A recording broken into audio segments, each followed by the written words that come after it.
Da-da-da-da. Dun-dun-dun-dun. Welcome back to the High Heels Happy Hour podcast. Welcome. I'm still Christina. And I'm Ingrid. And this week we're going to talk about mula. And what is it? It's Yes. money, dinero, and pengar. So Pengar. Yes, we're going to talk about finances and money and especially how it relates to us women. Super important subject. And we have a fabulous guest who knows all about this. But before we introduce her, let's check in. How was your week? A week was great. I had a volleyball tournament. They took second in gold. Super exciting. And then soccer tournament. They won the championship, which was super awesome. They found out how loud I can scream. Oh, so maybe that threw your back out. Yeah, and then I threw my back out. So I think the screaming probably did. Probably. Yeah. All in all, it was a great week. Yeah. So how about you? Good. It was good. I also had a same volleyball tournament, different age group. First time I see you. Also took silver and gold. Yeah, it was good. And then Bella had tennis regionals one day after that. So it was all sports. But it's been. And then she had a birthday party, which was fun too. Oh, brunch, because we're so grown up now. We're turning 15. We don't do parties. We do brunch. Oh, fun. So no, it's been good. It's been a good week. Love it. Do we have a hack? I do. Ooh, look, did you guys see that? How she narrowed her eyes. Excited. So I found out I can make avocado fries. Oh. So I mush avocado with cheese. I think I did Parmesan or I don't know. I had a mix. I do a mix usually. Yeah, I think I just did whatever Parmesan and mozzarella. Yeah. So I'm assuming you know this hack. Yes. And then I do an egg. And then you kind of form them. I form them like steak fries. Put them in the oven. So good. Yeah, I do them as patties. Because you could put them my on new your hack. Christina knew already. So she's holding out. Didn't share that. Sorry. It's good. It was really, really good. Lots of fiber. Very good. No carbs. Yes. I kind of ate them all. Oh, that's good. But good for you. Good. But that's me. How about you? So I am, when we talked about our favorite apps, I talked about the chronometer where you track food and nutrition. And my hack is now I've started using it. And oh boy, is that an eye-opening experience. Ooh. Really hard. Especially when you love to cook like me, then it's really hard when you have recipes. I don't know how to break that down, so I haven't figured that out yet. But now I've been sort of weighing my food and putting it in the app. It's very eye-opening to things you didn't think about that you kind of eat. You're like, oh, that adds up. But then you can eat like 40 grams of chicken, and that's not a lot of calories. So why I'm doing it is to learn nutrition and to make sure that I'm eating the right things. So I'm eating a lot of protein, I noticed. Which you thought you weren't. Which I thought I wasn't eating enough. I'm eating more than I need, which is good. But it's been a really good exercise in learning about food and nutrition, what it really goes into it. And then you can see all your, it gives you micronutrients too, like vitamins and fiber. So yes, I recommend do a week of tracking everything that you, and it's a really great app. Chronometer is a great app. I'm just doing the free version. I have not upgraded to the paid version because I'm going to see how long I can stick with the free. But try it. It's really interesting. Love it. That's my hack. All right. So we're going to introduce our fabulous guest, who is a close friend as well. And is I full disclosure, she's my personal financial advisor, so I know that she's really good at what she does. So let's bring the fabulous Kay Campione into the studio. Woo! Good morning, afternoon, whatever we're supposed to be in. Well, you never know. It's morning here, so yes, morning is good. Good morning. How are you doing? It's Monday morning, so Little sleepier than normal, but I already Oh, had my coffee, so I'm waiting for it to kick in. okay. So before we jump into discussing female, and why don't you tell everyone a little bit about you, kind of your professional background and how you ended up doing what you're doing? Sure. So after college, my first job was at a bank in Chicago. And I did that for 5 years and I got bored. And so I started looking around and found a newspaper ad asking if I spoke another language, if I liked to travel and live overseas, and if I had a college degree. And it was yes, yes, yes to all those. And so I joined the CIA and became a case officer and did that for 12 years. And during that time, I was got married and had 3 kids. And after 12 years in the field, we decided to move back to the States because my kids were getting to school age and I didn't want them to hop around. So we moved back to Vero Beach, which is where my husband grew up. And I started working back in banking and finance. Started with Northern Trust, then I moved to Merrill, then I was at Morgan Stanley for 7 years. And at that point, two of my partners and I decided to start our own firm, Spire Point Private Client. And this is where we are right now. And the rest is history. Yes, I knew her CIA background. I think That it's is, I really did not know. cool. That is I've never seen an ad like that in the paper. Yeah, no. yeah. Yeah, So it's for the clandestine service, is what they used to call it. I don't know what they call it anymore. we can ask her, but then she has to kill us. Okay, that's fine. That is so cool. I did not know that. Yes. So, what would you say today, as a financial advisor? What's the favorite aspect of your job, and kind of what makes you tick? What makes you, even on a Monday morning, want to go to work? So in general, I'm not very good at small talk and, meeting new people, which is why, I partnered with other people who are really good at that. But the favorite part of my job is to actually just sit down and analyze people's finances and put together a plan that helps them figure out, what they can spend and what they need to save and feel good about retirement and their future and, sending kids to school and paying for colleges, all of these things that, people are kind of nervous about. Mhm. That's the stuff that I really like to dig into and analyze and come back with answers. Yeah. And just to kind of give a background to why we wanted to do this episode is it's a really low percentage of people, and women in particular, that really think about the finances and save money, Mm. right? Right.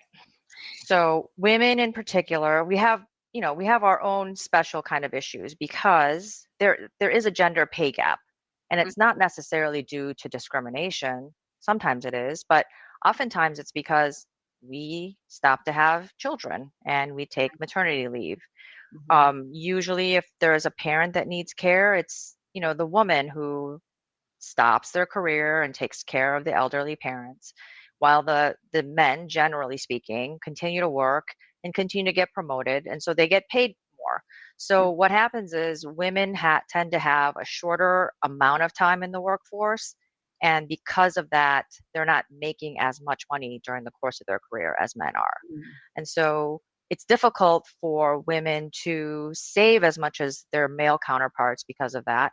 And Yeah. also, generally speaking, and not everyone's the same, but generally speaking, women tend to think of money as a way to help their family, their, you know, their loved ones, whereas men tend to be a little bit more possessive. They're earning for themselves, their ego, their immediate families. They're not necessarily thinking about how can I use this money to help outside relatives and friends. So it is a slightly different mindset that I typically see. Yeah. And just as a side note, in Mary Kay, having both Ingrid and I have been in, why they do so many prices and like cars and Mhm. diamonds and things is because Hmm. she knew that women, if she only gave bonuses, would give it to Right. the families. But if she gave Exactly. diamonds and pink cars, the women would keep it for themselves. Yeah, that's a genius idea because we tend to think of, ways to help others, Mm. and mothers especially, if they have something to share, it goes, to the children. Yeah. So it Yeah. is a different mindset. And I think a lot of times, historically and traditionally, women tend to be the stay-at-home spouse while the men go out and the breadwinners. And Mhm. then the women think, okay, well, he's making the money, so he should make the decisions. Yeah. And when Yeah. you're in a marriage, and that marriage lasts until you both die, that's great. But we know 50% of marriages end in divorce. And if Mm. it doesn't go that route, and you've relinquished all of your financial power to your spouse, and the marriage doesn't work out, that's when you see a lot of issues come Yeah. up. Yeah. Yeah. Yeah. That is very, very true. Very Yeah. scary. Very scary. Very true. Right. Yeah. So what would you say, what are some of the things that you see in general, um, biggest mistake that people do when Yeah. it comes to money? So specifically, again, to women, the biggest mistake, like I said, is relinquishing all control, Mhm. and relinquishing not just control, but even an interest in it, because, a lot of times people don't feel comfortable with it. They are not numbers people, but you don't have to be a numbers person to know how much income you're bringing in and how much you're spending and how much you need to save. So I Yeah. think that tends to be kind of an excuse, right? Yeah. It's a Yep. chore. It's a chore sitting down, paying bills and looking at numbers. And sometimes those numbers don't tell you what you really want to hear. So Yeah. it's kind of an avoidance mechanism, right? Like, oh, let Yeah. him handle it.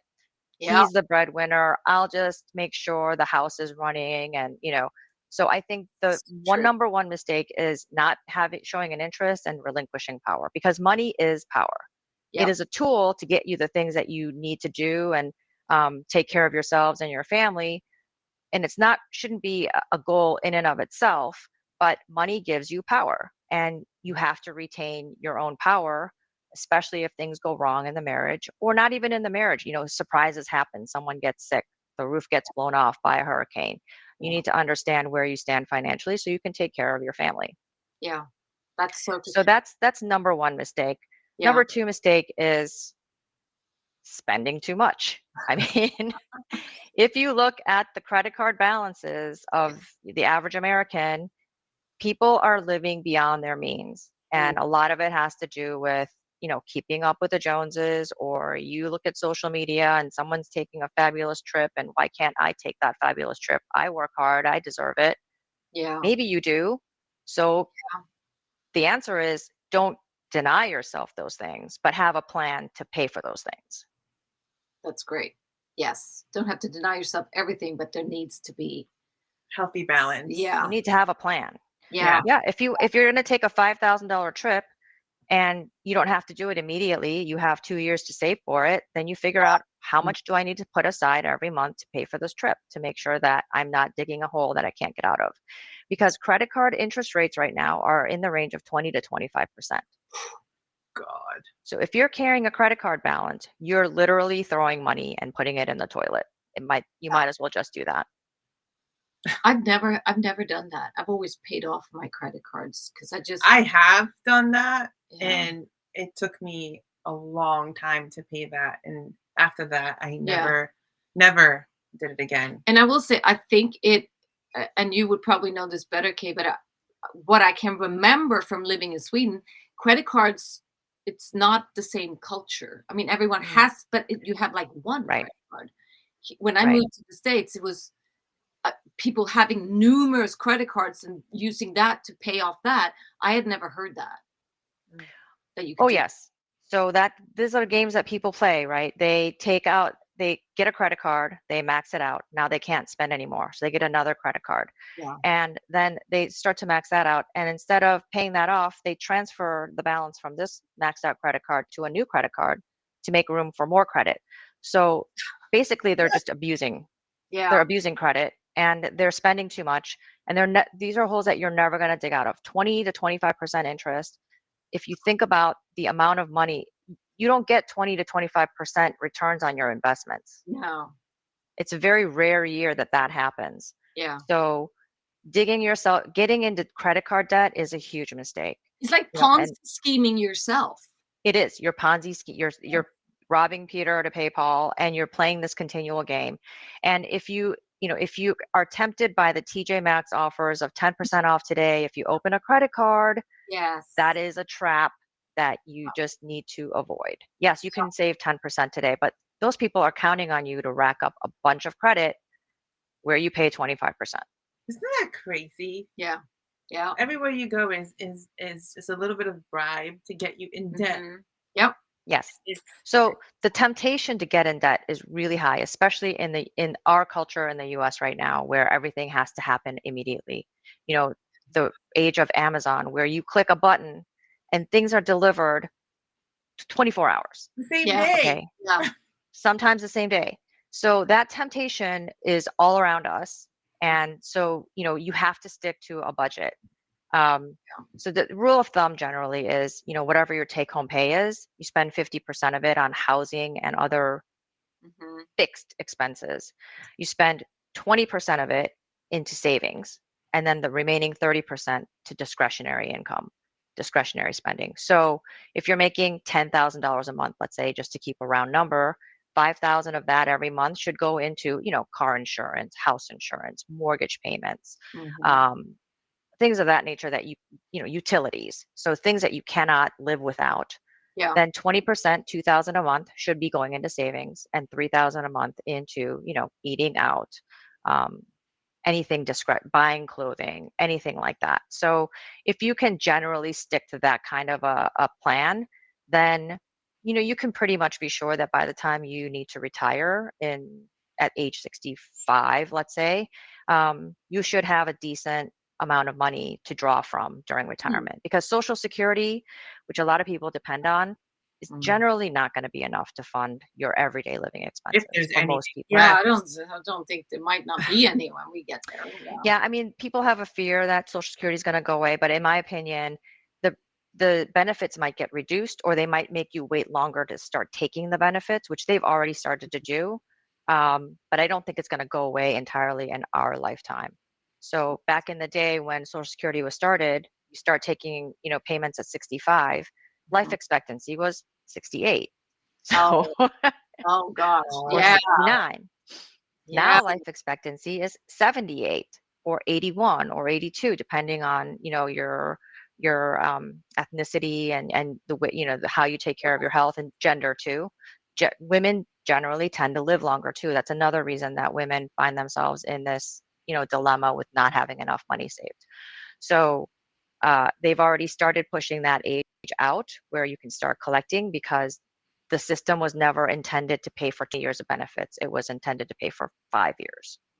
Ha. Huh. Ha. Say, yeah, that's a light bulb. Yeah. And with longevity, there's so much talk about longevity and how Mhm. to optimize health. Well, you Right. need to be able to pay for those years too. You need Yeah. to live, so you need to make sure. And then the other thing that happens, as you get older, and, just because you're living longer doesn't mean the quality of life is that much better. So towards the end, you might need assisted living. You might need to go into nursing care. And those are things that Medicare does not cover, health insurance does not cover. So you Mhm. have to be able to cover that for yourself, or have family members step in and be caregivers. Yeah. Isn't that crazy? Yeah. You live longer, but Man. you have to figure out how to pay to be taken That's care right. of, Yeah. or someone else to take care of you. Which, if they haven't planned well, they're going into debt trying to Yeah. take care of you. Right. And, long 20, 30 years ago, people would have jobs and they'd stay in those same jobs for 20 or 30 years, and they would have a pension at the end of it. Mm. Pensions have gone away. So companies are relying on individuals to save their own money in a 401k or an IRA. And if you Yes, don't do that, then you really have just Social Security. that's so. Yeah, and for us self-employed, there's no Yes, pension fund. The only pension is if you start is saving your own savings. yourself. Hmm. Yeah. And I Mhm. want to circle back to what you said too, with women not being taking as much interest in the finances. I was Right. that person. I didn't care, and I let like Michael worry, because he's a worrier, not a warrior. He's a worrier. Yes. So, Michael keeps track of things. yes, he keeps track. So I thought, oh, and then I thought to myself, you know what? Part of this is my money coming from my family. Right. I should be more interested in this, and that's when I decided to. So we split the money, and I have my money with Kay. So that's Hmm. kind of, and now it's much more interesting to see what happens to it, because you Right. know what, it's my future, and it's also something that was part of it was given to me by my parents. So it's like, Yeah, well, it's part of your family yeah, legacy I that mean, you I wanna wanna make you sure it wanna grows, preserve it. Hmm. and to my kids have it. Shouldn't the buck shouldn't stop with me. It should be passed on. But really, Right. I was that ignorant person, and Well, yeah, I mean, I wouldn't necessarily say ignorant. I think there is, in any kind of relationship or marriage, you split the tasks, right? So one person does the grocery shopping, one person takes care of the lawn. You have to do yeah. that in a practical manner. But both But of both people need money, so right, it affects both. So that's the point. should be we should So be I more. have often dealt with, I deal with a lot of senior clients because we live in Florida and there's retired people. And I've Probably dealt with want a to raise couple your of finger. I've dealt with a couple of women clients who recently become widowed and they come in all in tears with boxes of bills that they don't know how to pay Yeah, because they've never done it. yeah. And it's done electronically and they don't know how to sign on, they don't have the password. The other thing that I want to point out is if you're in a couple situation and you have credit cards where you share the credit card, right? It's Yeah. under your both of your names. You need to make sure that you are at least the primary card holder on at least one of those credit cards. Because if that other person dies and you're Mhm. the secondary card owner and you call and try to get things changed, they will not allow it. Oh. So if that person dies, that account gets shut down and you have no access to credit. Oh, So one of the things that I wanted to make sure that I talk about today is if you're a woman and you're in a relationship, long-term relationship, and you share your finances, which is fine, make sure you have at least one credit card that in which you are the primary and main owner. huh. That's a That's great also for tip. bank accounts because I have a bank account with Victor, Mhm. and the lady switched our names. I opened it, but she put me as a secondary and him as a How dare primary. she? I was like, how? I was like, I opened the account, so when I call, I can't get any information. It's our account, but Huh. any changes, I have to ask him Yeah. to do it. So generally speaking, if you open a joint account, that shouldn't be the case. And you should both have the same abilities. So that's something to check as well. If you have a joint account, you should both have equal access to it. Yeah, that's what I thought. And for some reason, wherever at the bank, I'm not gonna say the bank, but I'll have to double check because You need to check with them. Yeah, Yeah. it might be a different type of account than you think it's a joint account, but maybe it's not. okay, because I was Hmm. like, wait, I was like, we both put money in here, and it's just the joint account, but I'll have to check. Yeah. And so another thing that I hear and you hear talked about a lot is, well, you got to have money in order to save money. And Mhm. oh, I can't do that. I don't have enough. So would you say, what do you say to that? Like, yeah, what do I you say? say, I say, give me a download of the last 3 months of your credit card bills, Hmm. your transactions, and I will show you where you're spending money that is unnecessary. So how many times do you see Starbucks on Ah, that transaction list, right? so good. It's like Yeah. the nutrition app, but you know, good for money. Yeah. So how many times do you see TJ Maxx? Listen, TJ Maxx is not a need, okay? You go to TJ Maxx, you're buying something you don't need. Yeah. Something you want, you don't need. Unless it's a pair of socks or something. So I would bet you that anybody who says I don't have enough discretionary money to save money, if you look at the credit card transactions for 3-month time frame, you will be able to isolate areas where they can extract money for savings. Yeah. So true. So So true. we have gotten away from the idea of need versus want. Mhm. Needs have bled into wants Yeah. because we're so used I to. need my double frappuccino, blah, blah, blah. That's right. That's right. I pick on Starbucks because I find that that is kind of ubiquitous. People go to Starbucks and they think it's, well, I work hard. I deserve a Yeah. little treat every day, right? So that kind of justification leads you down a path of credit card debt. Mm. So true. So I have a question since we're talking about savings. So your firm probably, I'm assuming, has a little bit more. You have to have a little more money. If someone doesn't have a lot and Right. is starting to save, is obviously saving is the first step. But let's Right. say someone has, let's say, a couple thousand. What would be Okay. something that they can kind of start with Investment with wise. investment wise? Oh, yeah. So there's all kinds of discount brokerage firms out there that are of good reputation. So Fidelity, E-Trade.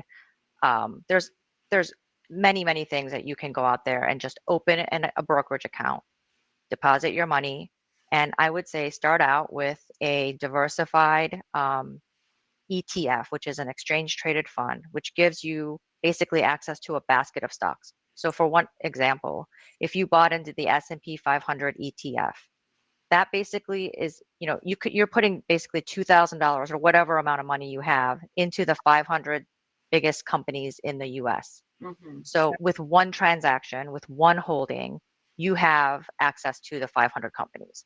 So it's not like you're putting your eggs in one basket because, you're relying on one company to do really well. You're saying, okay, I want to make sure that I get a diversified exposure to whatever is going on in the stock market. And so by doing that, you're getting exposure to stock market and you're getting diversification at the same time. So I'll just give you another fact that I think is really interesting.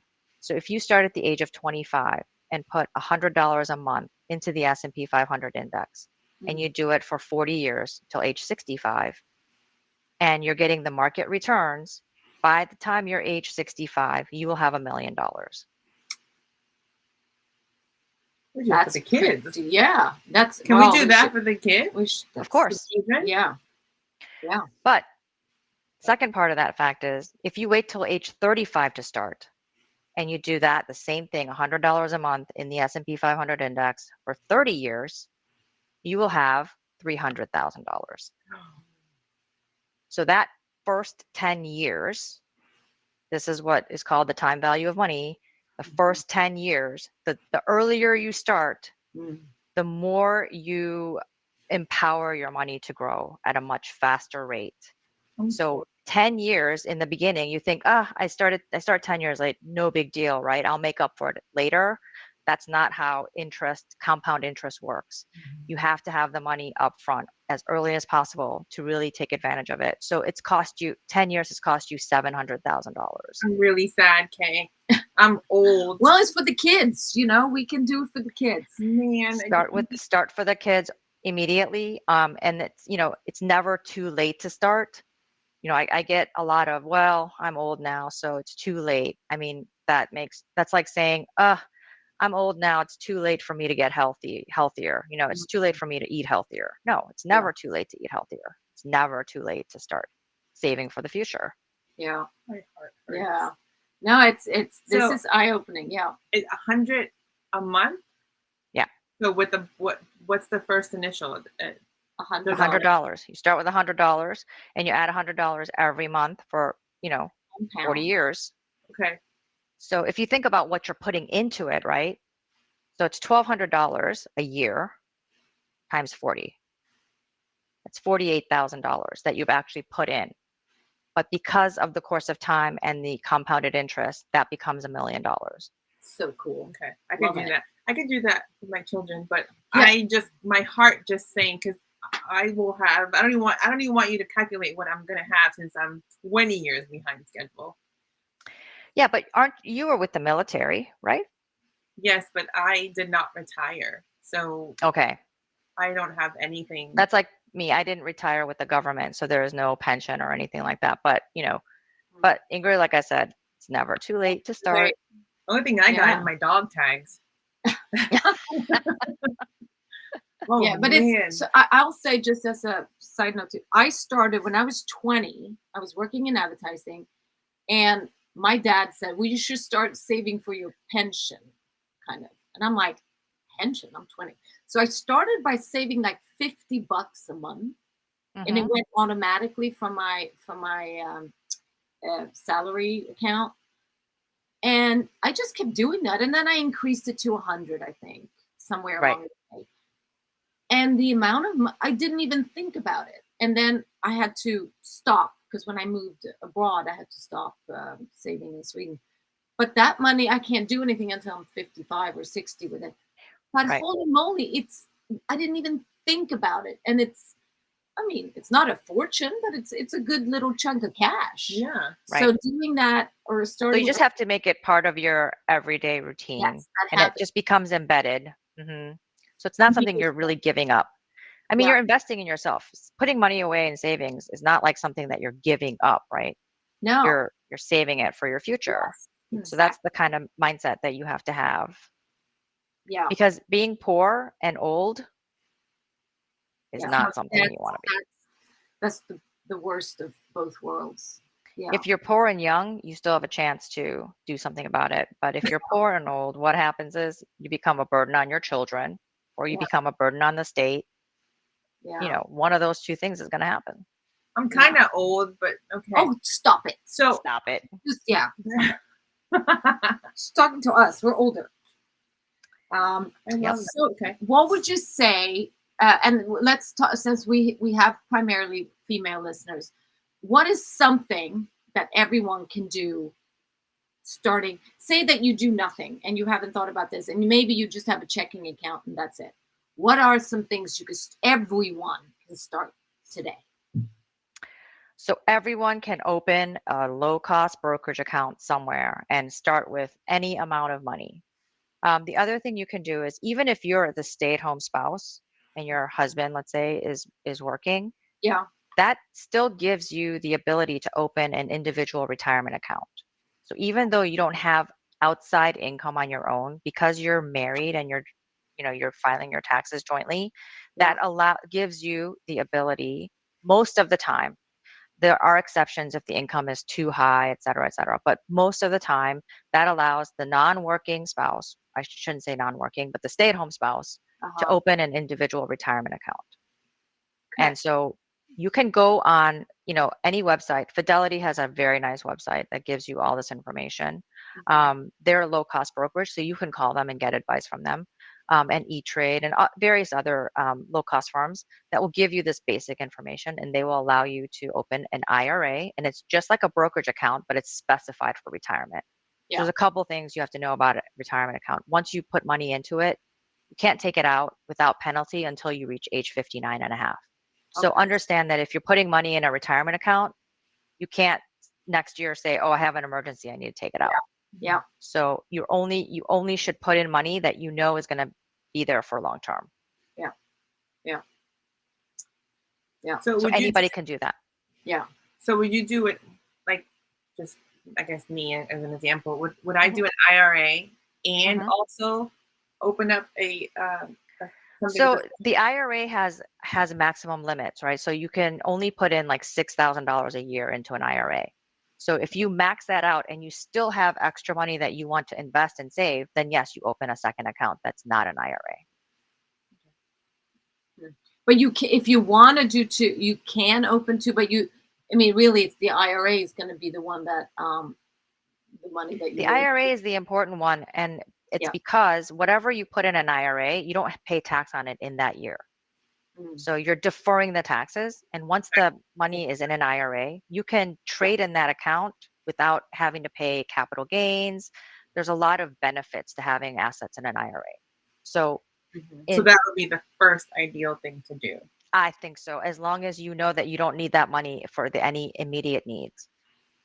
You take all the Starbucks, you go to your bank statement, and you highlight the TJ All the Maxx. Starbucks and the TJ Maxx purchases. You can make delicious coffee at home. I'm Yes, you pretty can. good with the Starbucks. I think it's Yes, you it's don't spend frivolously. no, I'm not a No. big So- big spender. So yeah, instead of having it in your wherever mattress, you need to put it there. Yeah, no, that's a great.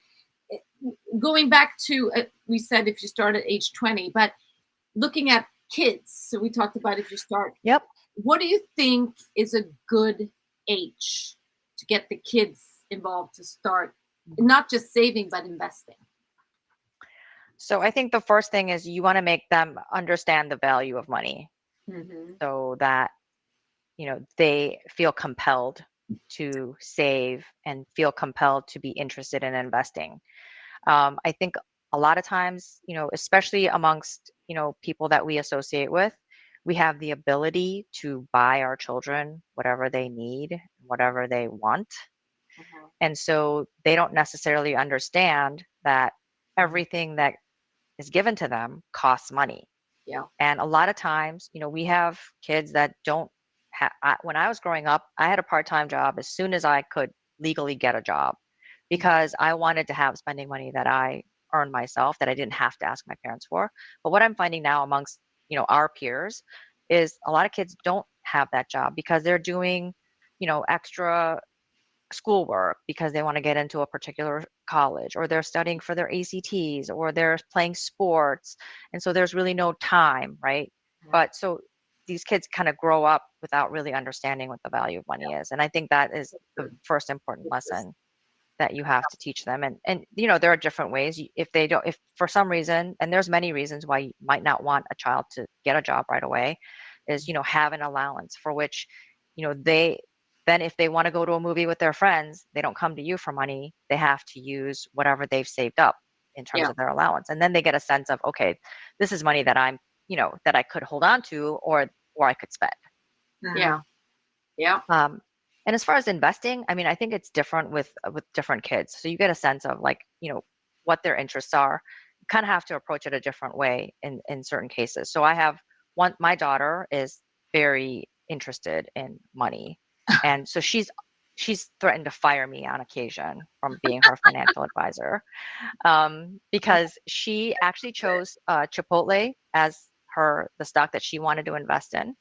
And we bought it and it was doing well, and then for a period of time it was dropping, and she came to me and said, I see my stocks have gone down and you haven't advised me on anything about selling it. Or she's like, is there another financial advisor I can work with? Wow, that's Now awesome. that went back up, the stock went back up, so we're all good. Oh, so you So hired again. Okay, good. yeah, so she's clearly more interested. So my middle son is less interested, so I've had to phrase it in a kind of way like, hey, you got to want monitor this because I know you want to buy a new surfboard. So maybe if this account grows to a certain point, you can take some of that and some of that growth, some of the earnings, and buy a surfboard. So I think you have to look at each child and figure out like what is going to resonate with him or Yeah. her, and try to get them to monitor the activity from that perspective. And having them look at a stock, let's say they're really interested in Lululemon, right? Lululemon is a stock, you can follow it. Let's say they really like Chick-fil-A. Well, Chick-fil-A is privately owned, but like Chipotle, that's a Yeah. stock. You can follow it. And you can kind of decide, hey, Tesla, hey, I want to own a Tesla. I'm really interested in electronic vehicles. Okay, well, why don't you pick a couple of electric car stocks and see which one you think is the best one? And let's put some money in that stock. Yeah. And I'll give you a little anecdote. So we did accounts with Kay with what do you call it, guardian accounts, so the kids could Right. get some stocks, and then Kay talked them through what stocks, what are they interested in, and here are some good options. So of course, Fig is our son's very money motivated. Bella is more spending motivated, but they got to pick stocks that they like, not just whatever is going to be the best investment, but that was motivating. So Bella, at that point, Dunkin' Donuts was public. That's right. So Bella was like, we couldn't go to Starbucks. She's like, no, I have stock in Dunkin' Donuts. So we could only go to Dunkin', and then they went back to being private. But so but that's the way it works. That's how you can put a vote in with your money. I mean, your wallet Right. can speak in the world. You can do good by investing in company you think are ethical and that you think Okay. are Or creating a product that helps the world.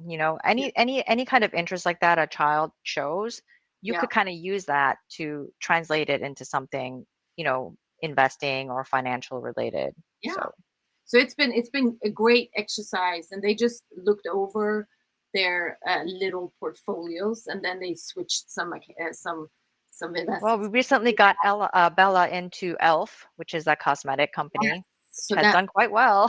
quite a lot of elf now. Yeah. It's It makes them awesome. think about your spending.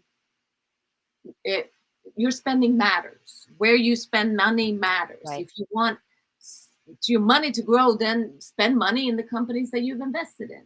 Ah, And I think as a me too, as a woman, being more interested in my spending, it's also where you can invest in companies that you believe in and that Hmm. you feel you want to support. I think it's see, I'm a the opposite. I total. don't spend a whole lot, so I have some money. I'm just scared Of losing it? of losing it. Mm. So but I'm not a big spender. I'll thrift shop as much as I can, and I won't buy a whole lot of stuff, but I do have I do need to prepare. Yeah, Yeah, yeah, because it's not going to Because grow in the mattress. no, that's for sure. Might grow Grow mold. mold. It might Yeah, grow mold. but that's from the culture though. yeah. I went so long without that now that I have some, I'm like, I don't want to lose it, but I do want to. It's not going to grow. No, I Yeah. know. You I need know. to let the money work for you. I know. I'm Yeah. gonna do it. I'm gonna Yeah. do it. That's right. And I think too with kids starting, because you could do checking accounts when they're in school. That I And do have. I have. I'm trying to be really on top of the yeah, children because I don't want the same thing that happened to me to them. but it's a So good exercise too, because now with banking apps, yes, they can go they in can and see see. exactly They what can they see the balance. They can see have. the activity. They can And see, that everything. really is eye-opening. So college kid didn't think he was spending a lot. Well, if you go eat, you have the meal plan at the cafeteria, but if you choose to go out outside of campus and eat every day, all of a sudden there's no money left. That's It's right. like, oh man, I didn't think I was spending that much. Well, you need That's to check funny. your app a little more often. Yeah. This No, is it's awesome. yeah, no. I think the sooner the better. Getting that, but it's so true what you're saying that they don't see when they're we constantly take care of them. They don't understand the value of money. Right. And they're bombarded by advertising and they're bombarded by social media that shows everybody wearing the same things Yeah, without any consideration of, okay, well, that's nice. It's the brand that they're after, right? It's not really the article of clothing or the shoe or whatever. It's that brand yeah, they're wanting to get. And sometimes you have to step in and yeah, really say, okay, well, if you get that, that's fine. That's your yeah, choice. But then you have to give up something else. So exactly. there has to be some sort of a trade-off. Exactly. No, and we have that with Lululemon. I do not buy Lululemon for my daughter. If she wants Lululemon, she has to spend it herself. And Mm-hmm. that is expensive. And then, well, if she chooses, yeah, but then she can only have one pair of tights instead of Right. three. Versus getting three Wow. pairs of something else. Yes. But she says, no, then I'd rather do the one pair because I know they last long. Okay, well, that's your choice. Ah, Yep. But I'm not there yet. yeah, no, it's yeah, but I think it's good because at least it's her choice, it's her money. She sees the bank account go down. Well, Yes. that's the consequence, and then she's more motivated to work and get more money, I love so she that. can have more tights. Oh well, we could talk about this all day, but it's really it's so important. It is so important, and us women, we need to pay more attention and need to get our kids to pay more attention. So, is there a question that you think we have not asked you that you would love to answer, Hmm. or are we just that good? I guess, I'll talk about like my best client and my worst client, right? Oh, So like my best client is a woman who was a school teacher her whole life, her whole career, never earned more than $60,000 a year, mm-hmm. and she had $2 million by the time she retired Wow. because and she didn't deny herself anything. She took vacations. She lived in a very modest house Mm-hmm. that, she had a mortgage for a long time, but she worked steadily to pay it off. She drove not luxury cars, but she drove, well-made cars that she drove for 15 years until they died, and then she would buy a new car. So she Yeah. lived a very kind of conservative and frugal lifestyle. And by the time she retired, she had $2 million, and she'd worked as a school teacher for, 40 years. Yeah. And, at the time that she retired, then she could afford to go on those trips, Mhm. buy some luxuries that she kind of didn't necessarily buy for herself during her working years. And so she was really able to enjoy her retirement. And so, that's a really successful case for me because I understand, I can see that she lived a very fulfilling life. She never denied herself really anything that she needed, but she was careful in her spending and was able to really enjoy her life at, Live towards within the her. end where, Yeah. and she would, visit her daughter, who lived in another state, to visit her grandchildren. And, she had the money to do that. So, I think that's a real success story that we Yeah. don't often see these days because people are spending, they're living paycheck to paycheck. Yeah. And that is a trap that a lot of people find themselves in. And then, a nightmare story I'll tell you is I have a client and he inherited $2 million when his mother passed away. So his father passed away earlier, mother passed away, and then he inherited $2 million. So he had no other savings. Okay. So he was kind of relying on this inheritance to kind of fund the retirement for him. And he's 55 years old. So in the first year that this inheritance came in, he spent $600,000. He took his family to Hawaii. He took his family to Paris and stayed at the Ritz-Carlton. He Oh. took he decided to allow his kids to go to a private college that cost $50,000 a year. So two of them. So he Mm. paid for that. Bought a new car. Well, didn't buy a new car, leased a new car, a Porsche. Uh, Went on shopping sprees. Really had nothing to show for this money. But after the first 12 months, the account was down by $600,000. Wow. And he works, he makes decent $250,000 a year. So in addition to that, he spent 600,000. And so I had to explain to him that in order to spend $600,000 in 1 year, you'd have to make $1 million because after taxes, $1 million of income is about $600,000. Yeah. And I said, you're not making $1 million a year and you're spending 600,000. So we had to cut up his debit card with his permission. Oh. Take his checkbook back, because he understood like, okay, I really screwed up and I have to stop myself. Yeah. So I don't know where that client stands right now because I have a feeling because one of the things we did when the inheritance came in was pay off all his debts. So he had $60,000 in credit card debt. He paid that off. He had some debts from friends that loaned him money, paid them off. So I think what's happening now is he's back to racking up credit card debt. Oh gosh. Well, say you see, doesn't have to be big. Small amounts can go a long way, and big amounts can become small very fast. Well, they always say money's the root of all evil. So he's probably didn't have the money, got the money, and was like, well, that's what they say with a lot of the lottery winners. Yeah. Yes, they hardly ever retain their money. Yeah. And I think it's because you have to look at money as a tool. It's a tool that you use to live your life as well as possible. It's not a goal in and of itself. Yeah. It shouldn't be. And if it is, then you will have to reevaluate your values because, what are you going to do with a bank full of money if you're not using it for things that enhance your life? Yeah, you So can't I take think, it with you to the other side. yeah, I think women are a little bit better about that. They're looking at money as ways to help themselves, help their families, help their loved ones, not necessarily ways to enhance their image, buying fancy cars. I mean, some people do that, but I think in general, women are a little bit more practical in that way. Yeah. Yeah. So if I win the lottery, you take me to Kay. Okay. Yes. Just hand me off to get. Take my money. No, but Yeah. it's interesting. That's so crazy.